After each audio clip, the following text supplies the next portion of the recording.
নৈহাটি পৌরসভা প্রাঙ্গণে জনকল্যাণ শিবিরে হাজার হাজার মানুষের পরিষেবা চলছে 3 দিন ধরে। শেষ তারিখ হচ্ছে 17 জুন 2026। এই বিষয়ে এই জনকল্যাণ শিবিরের বিষয়ে নৈহাটির নবনিযুক্ত বিধায়ক সুমিত্র চট্টোপাধ্যায় জনকল্যাণ শিবির সম্পর্কে কী বললেন শুনে নিন আমাদের জনপ্রিয় পোর্টাল চ্যানেল সোশ্যাল মিডিয়ায় আরবান টাইমসে মহন্ত দাশগুপ্তর খবরে। ভালো লাগলে অবশ্যই সাবস্ক্রাইব করবেন ও বেশি বেশি করে শেয়ার ও লাইক করবেন। হাওয়া পাচ্ছে দেখি,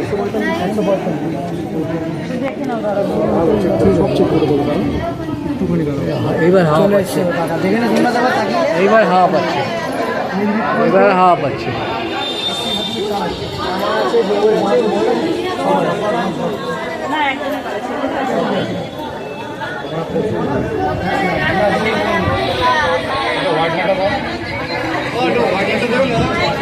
এই আপনার অন্নপূর্ণা লাইন দিয়েছেন? অন্নপূর্ণা, হ্যাঁ অন্নপূর্ণা যোজনা 3000 টাকা, যেটা 3000 টাকা।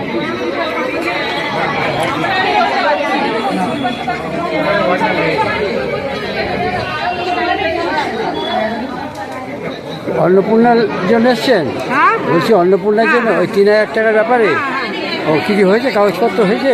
ফর্ম পেয়েছি, ফর্ম পেয়েছি, এবার ফিল আপ করবো, তারপরে জমা দেবো। ও ফর্ম তাই। ও অন্নপূর্ণা আপনার 3000 টাকা করে পাবেন, এটা আপনাদের একদম ফাইনাল হয়ে গেছে।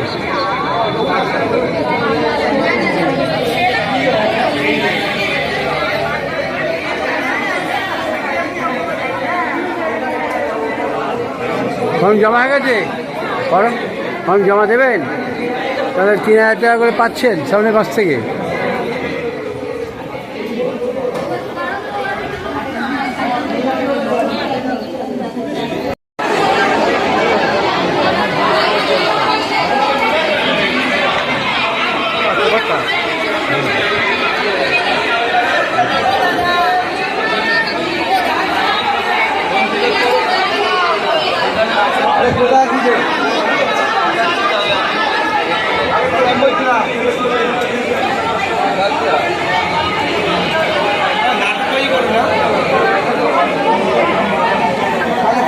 ভাড়া নামে সুবিধা এখানে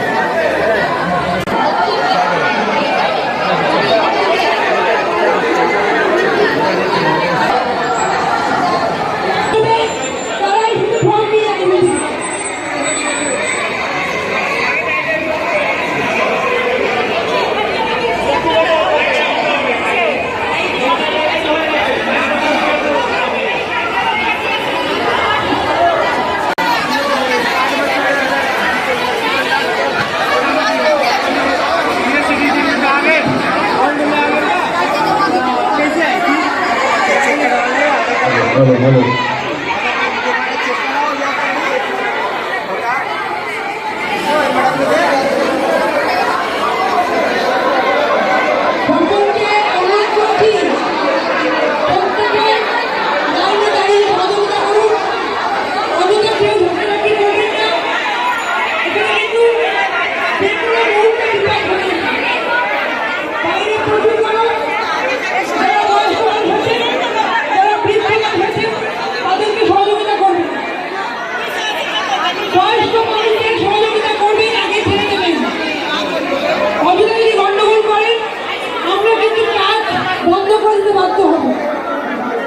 সকলকে অনুরোধ করছি, প্রত্যেকে লাইনে দাঁড়ান, লাইনে দাঁড়িয়ে ফর্ম কালেক্ট করুন, ফর্ম নিয়ে বাড়ি চলে যান। যারা নিজেরা ফর্ম ফিল আপ করতে পারবেন তারা প্রত্যেকে ফর্ম নিয়ে বাড়ি চলে যান। যারা বয়স্ক মানুষ আছেন, যারা প্রতিবন্ধী মানুষ আছেন, তাদেরকে সহযোগিতা করুন। বাইরে প্রচুর গরম, মানুষ অসুস্থ হয়ে পড়ছেন। বয়স্ক মানুষদের, প্রতিবন্ধী মানুষদের সহযোগিতা করুন, তাদেরকে আগে ছেড়ে দিন। অযথা কেউ গন্ডগোলে ছুটি করবেন না। বাইরে প্রচুর গরম, মানুষ এমনিতেই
বলছি জনকল্যাণ শিবির হ্যাঁ, যেটা শুরু হয়েছে নৈহাটি ঐকতান মঞ্চের এই নৈহাটি পৌরসভার পৌর প্রাঙ্গণে যে চলছে একদম মিলন মেলার 4 জায়গায় হচ্ছে। 4 জায়গা হচ্ছে নৈহাটি পৌর প্রাঙ্গণে মিলন মেলার এখানে আমরা কভার করলাম। চলছে বঙ্কিমাঞ্জলি স্টেডিয়ামে এবং নহবতে এবং নেতাজি ভবনে। আপনার জনকল্যাণ শিবির যে চলছে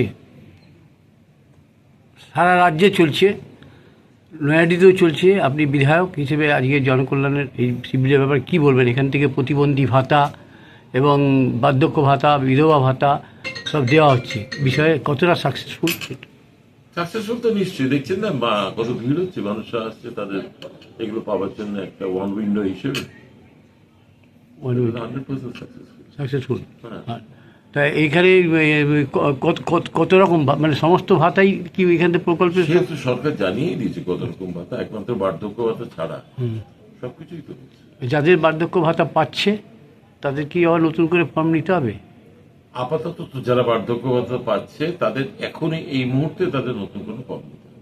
কোনো ফর্ম নিতে হবে না। তাহলে আপনার এই যে নৈহাটিতে 4টে জায়গায় হচ্ছে, নহবতে এবং নেতাজি ভবনে ও বঙ্কিমাঞ্জলি স্টেডিয়াম এবং নৈহাটি পৌর প্রাঙ্গণে সবটাই সাকসেস গ্রামের হচ্ছে দিকে এবং গ্রামের দিকে হচ্ছে। বলছে এই যে লোকজন এত ভিড় কী করে সামলানো হবে? আমাদের যারা পৌরসভার কর্মচারী আছে তারাও সামলাচ্ছে, আমার সংগঠনের যারা ছিল মানে এত বেশি ভিড় হয়ে গেছে যে আপনার পৌরসভার কর্মচারীরা এবং আপনাদের কর্মীরাও সামলাতে পারছেন না, কাজ এত করতে গেলে ভিড়। মানুষের ভিড় হবে। একটা নতুন সরকার এসছে, মানুষের উৎসাহ আছে, এই সরকার মানুষ তৈরি করেছে, তারা প্রকল্পের বেনিফিট তো নেবে। তার মানে আপনারা সাড়া পাচ্ছেন খুব। 100%।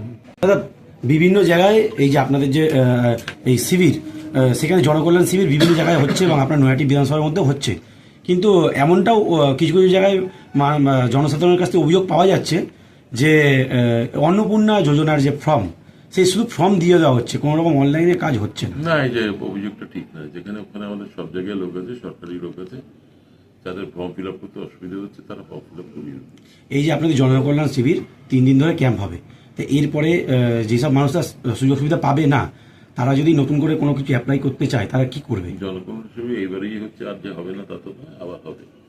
আর যে কোনো জিনিস বিডিও অফিসে হোক বা মিউনিসিপ্যালিটিতে হোক, সেগুলো তো অনগোয়িং প্রসেসে আছে। তারা এখানে আসবে, এখানে এসে করে দেবে। এখানে যদি শিবিরে না আসতে পারে